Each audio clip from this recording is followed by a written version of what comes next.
I sat by his bed as he crouched down by the fireplace. From the window I could see the sun outside was getting higher. It might be close to afternoon now. "Hey, Michael." "Hmm?" He looked up from where he was stroking the fire. I rubbed my arms, unsure where to place my gaze. "I think it's good time for me to go now." I didn't. The expression fell, but I caught myself quickly. He's done his best to cheer me up. It'll be inconsiderate towards him to leave in a bad mood. I might have to accept that I will never see Pixie again. I think it's just better if I focus on moving on. He was quiet for a moment, hands in his pockets. "If you say so. But you don't have to leave just yet. We've still got plenty of daylight left, and there's some places I want to show you. Won't you come with me?" I had to decide.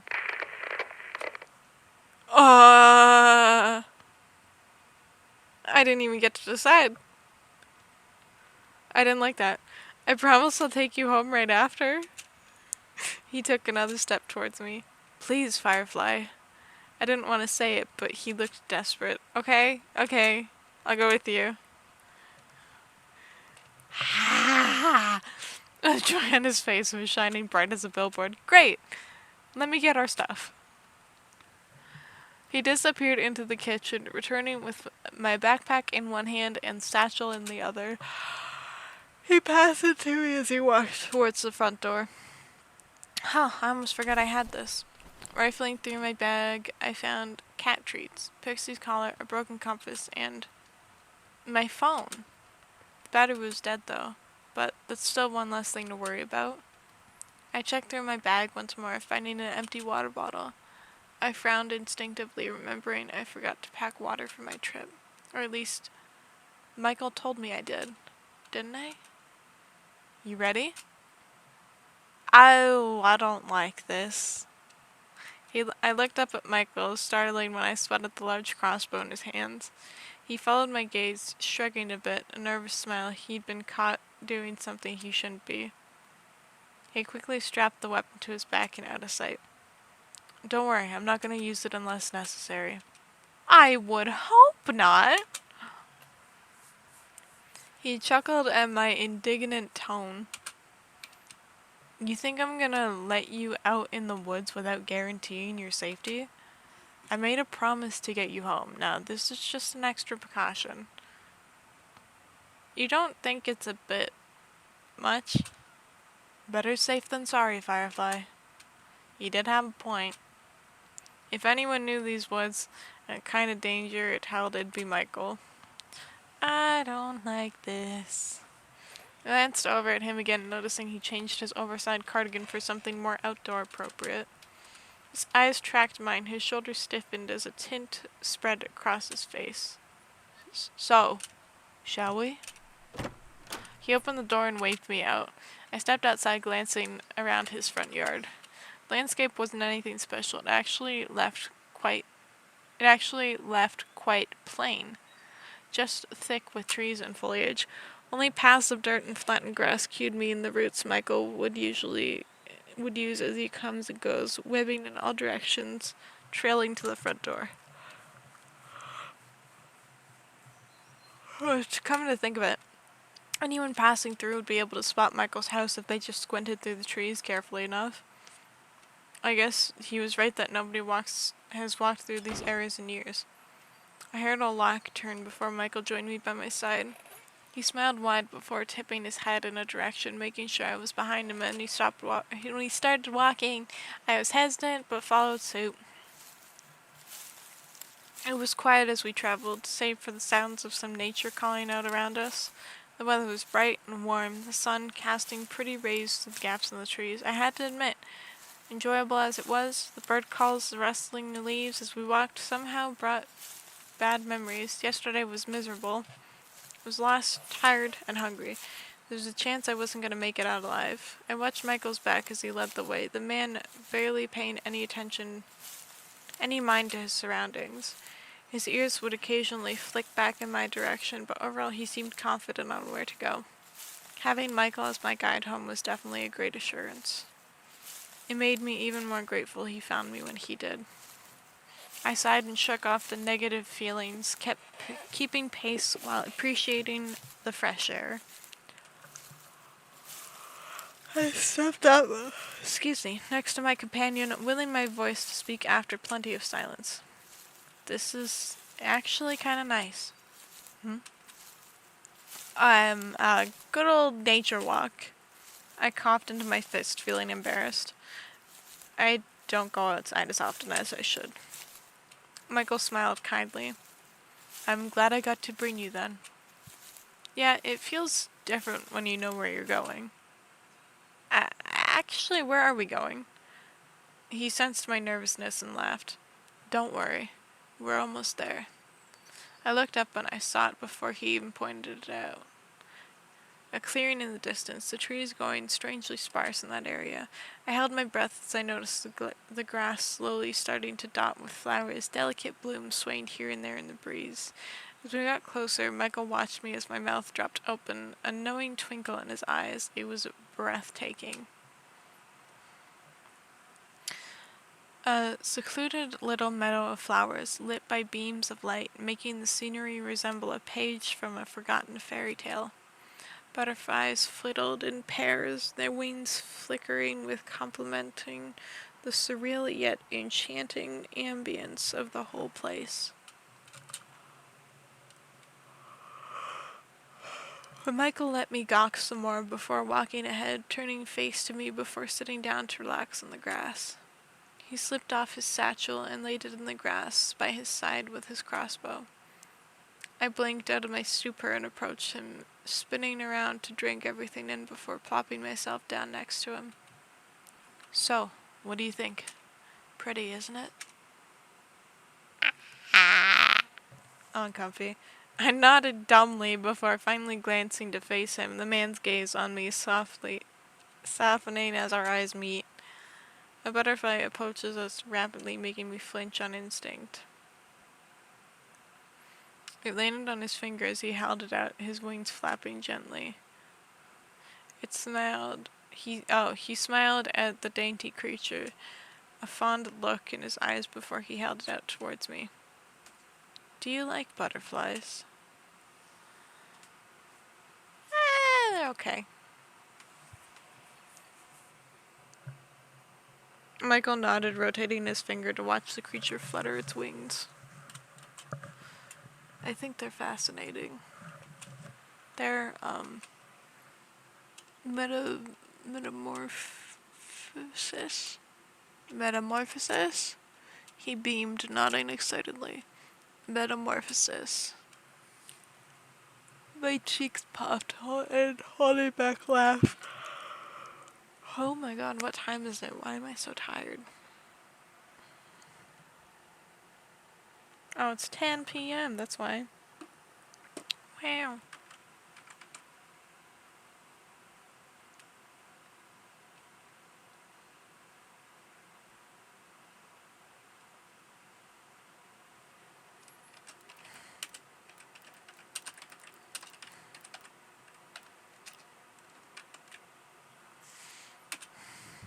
That word you said, it's amazing. To have the ability to be reborn into a different creature. The chance to look different. The chance to look beautiful. I scanned his face thoughtfully before pulling my knees into my chest. It kind of is. The sun was at peak now, the air getting warm as the minutes passed. The leafy canopy over us provided enough cover for us to not overheat. Michael picked a flower with his other hand and placed it in my palm, his tail looping it loosely around us both as my cheeks darkened. He closed his eyes and leaned back further, the butterfly still resting on his hand. My ears caught a soft rumbling before I realized it was coming in this direction. I almost wanted to ask, but I didn't want to ruin the moment. My gaze dropped as I twirled the flower in my hand, holding the stem delicately. The gesture felt platonic, but also romantic. I wondered if Michael was even interested in relationships. No, don't do it, Batch. He's been alone most of his life. He'd probably get tired of my presence sooner rather than later. That's why you need to leave. Before I could contemplate further, the butterfly on Michael's finger took off, my gaze trailing after it as it left the sunlight and flew away into the woods. Which reminds me. Michael? Don't get me wrong. This place is stunning, but is it okay if we go now? He straightened from his relaxed slouch. Why? We just got here. I chewed my lips, hesitating. I love it here, I do, but I want to go home, Michael. Michael studied my face. Do you want to leave me that badly? No. I need time to recover from losing Pixie. I know it's silly and dramatic, but knowing that she won't be there when I get home. I trailed off, another shot of guilt, regret filling my chest. I just need to get it done with. I feel a hand rubbing my back. Michael nodded slowly, looking at me in his eyes. His smile was gentle. That's okay. I understand. Maybe this place can help with that. It's a nice spot to nap, isn't it? I picked it out just for you. Why don't you go ahead and lie down? His words made you sway, a sudden bout of sleepiness weighing over your eyelids. He was right. No. I knew to sense of comfort as safely. There you go. Just spend some time with me, just a bit more, please. Oh, here's something else I could show you. He reached into his satchel and pulled out a wooden box. It's called a calambi. I blinked slowly, clarity coming back as I shook my head to pay attention. The box fit neatly in his hand, Michael holding it as if it were some type of phone. I could see it had the middle, the thin stripes of metal arranged in a triangular shape over it. What does it do? Proud smirk spread across his face. I'll show you. That is pretty. I didn't know that's what they were called. I couldn't recognize the song. He might have made it up himself. I closed my eyes, enjoying the tune. Michael gave a soft chuckle as he kept playing. Relax and listen to the song as long as you'd like, Firefly. No, don't fall asleep.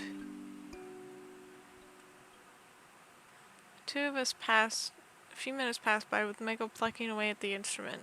Two of us sunbathing like two cats on a Sunday afternoon. You know, bro could have heard of, like, visiting, maybe? Good gravy. I must have dozed off, so the next thing I know, I felt a nudge on my shoulder. Comfy?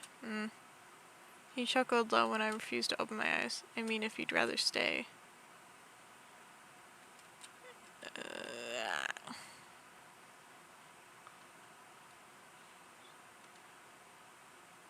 Michael glanced at me, Cambella in his lap, and a half forget-me-not in his change. Well, what?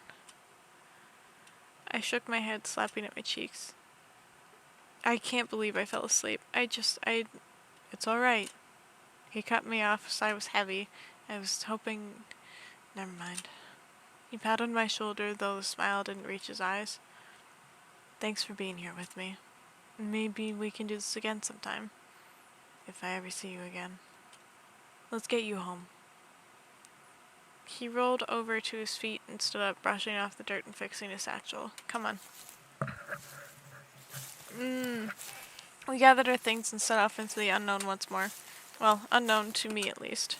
Michael seemed to have a map of this place ingrained in his brain. You seem a bit sleepy still, so let's freshen up, okay? We walked a bit further away from the clearing, coming across a river. Compared to the rest of the path we walked, the area was shaded considerably with thick canopy of leaves over us. The flowing water looked inviting. As I kneeled down by the bank, Michael idling close by. I dipped my hands in, eager to wash my face. The water was refreshing and cooled my heated skin in the afternoon sun. I pulled back my hand to see Michael peeking over my shoulder into my reflection, smiling with a faraway look on his face. He startled as our gazes met, irises darting away to look at himself instead. Immediately his expression changed. His ears flattened, a grimace twisted his features, and his lip curled up. I've never seen such contentment in his eyes as I did then staring at his visage. He stepped away, retracting underneath the cover of the tree to lean against it with crossed arms. He doesn't notice me watching. I patted my hands to dry them on my shirt, and I approached him. Are you ready? Yeah. I stopped him before he could turn to leave. He looked at me with a questioning look, tipping his head. I hesitated. I wasn't the type to speak my mind directly. Most of the time I keep things to myself and I let it go by. But nobody should look at themselves and have that sort of reaction. Hey, you know you're not, I might as well be frank. You're not a monster, Michael. He looked taken aback. What makes you say that? I saw how you were looking at yourself. How you talk about yourself. None of that is true. I keep telling you, you're more than just your appearance. I don't know what compelled me to do it, but I did it anyways. I reached for his hand and held them between us. His eyes widened at the contact. All it took was a day with you, and truthfully, I think you're the most wonderful, amazing person I have met. He made a choking noise. I'm just some old nobody compared to you. That's not... Shut up and listen. He promptly shut his mouth with an audible click of his teeth. From where I stand, you saved my life. You've taken care of me better than I could ever ask from a stranger. That already proves to me you're not the monster you think you are. You're charming, you're smart, you're sweet. You're a million more wonderful things, but you are not a monster. I mean... I personally think it's debatable, considering everything we've seen, but I digress. I take a second to compose myself, lowering my voice.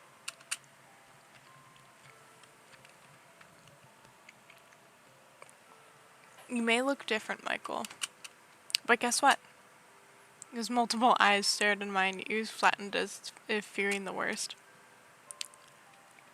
That makes you all the more beautiful to me. His breath hitched. I could feel his hands squeezing mine, fingers trembling. It was like he forgot how to breathe. I realized my hands were getting sweaty. I pulled away hastily, scratching my neck as if avoiding his gaze. I could feel the blood rush to my face. I could dunk my whole head in the river, and it would probably let off steam. I'm so sorry that came out of nowhere. It just didn't feel right if I didn't say anything. I hope you understand. An awkward silence passed between the two of us. Anyways, I caught him mumbling under his breath. I can't let you leave. What? I said you can't leave. I mean, not without your cat, right? I frowned. I've already tried, Michael. Like you said, it was stupid for me to wander off in the woods, as if I'd find her through dumb luck. He paused, his fists clenched. But I haven't, huh? I haven't tried. I know these woods better than anyone. I can try looking for her. But that means you can't leave yet. Michael, I appreciate the offer, but I don't think I should stick around any longer. I have a job and responsibilities and... You hissed in pain, a sudden migraine overcoming your senses. You felt sick, your stomach wringing itself into knots. It felt like the world was wrapping around you as your legs wobbled. Your body buckled over the resistant urge to vomit. Oh God. Michael caught you as you slumped gracelessly to the ground, your head resting on his shoulders as he cradled you close. Hey, you don't look so good. Your vision doubled as he spoke, his speech oozing together, words into an incomparable mess. Are you okay? You need me to carry you home? Yes, please. Okay, no problem. Just hang in there. Hang on to me. Ow, I'm uncomfortable. I'm sorry. I'm so sorry. You don't deserve this. If I could just... one more day with you, I'd be the happiest man alive. Here we are. Let's get you tucked in. I should give you some clothes, especially since you'll be staying another night. You're okay with that, aren't you?